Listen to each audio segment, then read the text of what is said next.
Hey internet, how's it going? Welcome to another episode of the John Graves Show. This week in Charlotte, I don't know what the fucking plan was. I really don't. Well, cutting into everything, Ayumi and Yu, they meet up with their older brother Shunsuke. He explains everything to them, and of course, like vice versa, Yu pretty much explains everything to them.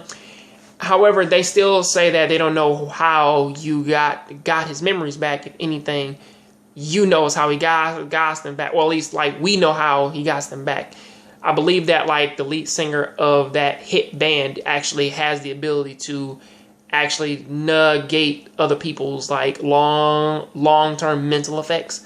I believe that that's an ability of hers in which that she probably has kept, probably because she's blind. But pretty much moving on, though, is that one of the governmental featured, or at least like one of the government like lap dogs or so on and so forth, they pretty much come in and then they first they kidnap a few people. In this case, a specific person. In this case, Kumagami, because of his sensory ability, in which that he can use anywhere, where at any time. But pretty much like they kidnap him first. They hit him with a truth serum so that he can give a whole bunch of information. Then they torture him, of course, knock out his teeth and pull off his fingernails, of course.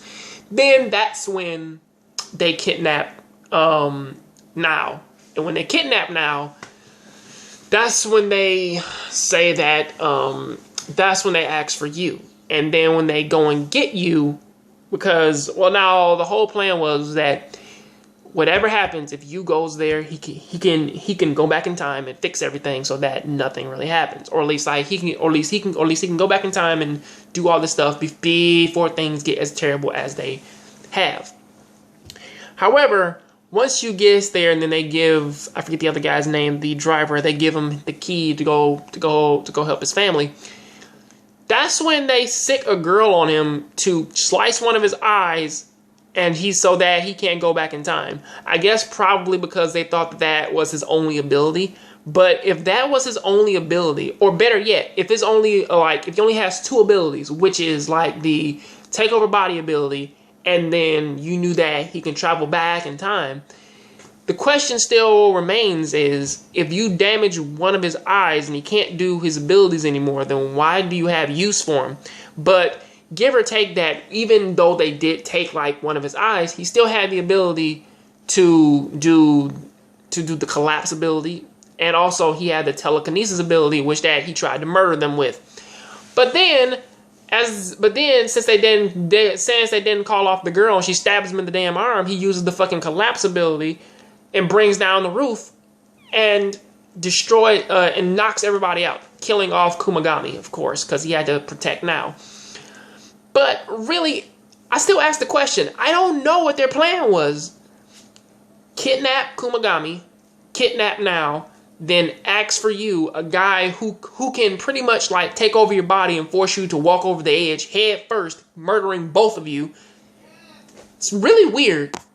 But realistically, though, I really got to cut this short. I really don't want to keep this going on for too long. And yes, honestly, as I said back in the first episode, if a guy man can take over your body and you're standing over him up on like a railing or pretty much whatever, I don't know what's stopping him, man, from making you jump over that railing or do a backflip, man, like straight on top of your head, man, and breaking your damn spine.